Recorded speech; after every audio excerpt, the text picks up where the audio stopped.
அண்மை செய்தி. தமிழ்நாட்டில் PhD படிப்பின் தரம் குறைவாக உள்ளதாக தமிழக ஆளுநர் RN ரவி கூறியுள்ளார். கூடுதல் விவரங்களை செய்தியாளர் கீதன் வழங்க கேட்கலாம். கீதன், இது குறித்தான கூடுதல் விவரங்கள் என்ன?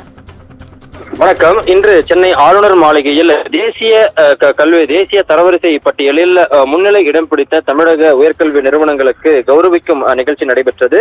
தமிழக ஆளுநர் RN ரவி இந்த நிகழ்ச்சியில் கலந்து கொண்டு முன்னிலை இடங்களை பிடித்த பல்கலைக்கழகங்கள் மற்றும் கல்லூரிகளின் நிர்வாகிகளுக்கு பாராட்டு சான்றிதழ்கள் வழங்கி கௌரவித்தார். இந்த நிகழ்ச்சியில் பேசிய தமிழக ஆளுநர் தமிழகத்தில் PhD படிப்பின் தரம் போதுமானதாக இல்லை என்கின்ற அந்த விமர்சனத்தை முன்வைத்திருக்கின்றார்.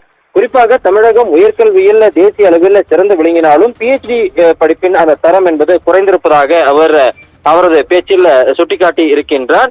குறிப்பாக அதிக எண்ணிக்கையில் PhD படித்தவர்கள் தமிழகத்தில் இருக்கின்ற நிலையில் PhD தரத்தை மேம்படுத்துவது உயர்கல்வி நிலையங்களின் பொறுப்பாக இருப்பதாகவும் ஆளுநர் சுட்டிக்காட்டி இருக்கின்றார். அதே போல மாணவர்கள் முதுகலை செல்லும் பொழுதே இந்த நெட் JRF எனக்கூடிய அந்த மத்திய அரசின் உதவித்தொகை கிடைக்கக்கூடிய அந்த நுழைவுத் தேர்வை எழுத வேண்டும் என்கின்ற அந்த கருத்தையும் ஆளுநர் தெரிவித்திருக்கின்றார். அதே போல தமிழகத்தில் இருக்கக்கூடிய பல்கலைக்கழகங்கள் மற்ற பல்கலைக்கழகங்களோடு ஒரு ஒருங்கிணைப்பு இல்லாமல் தனித்து செயல்படுவதாகவும் இது உயர்கல்வியின் வளர்ச்சிக்கு நல்லதல்ல என்கின்ற அந்த கருத்தையும் தமிழக ஆளுநர் சுட்டிக்காட்டி இருக்கின்றார்.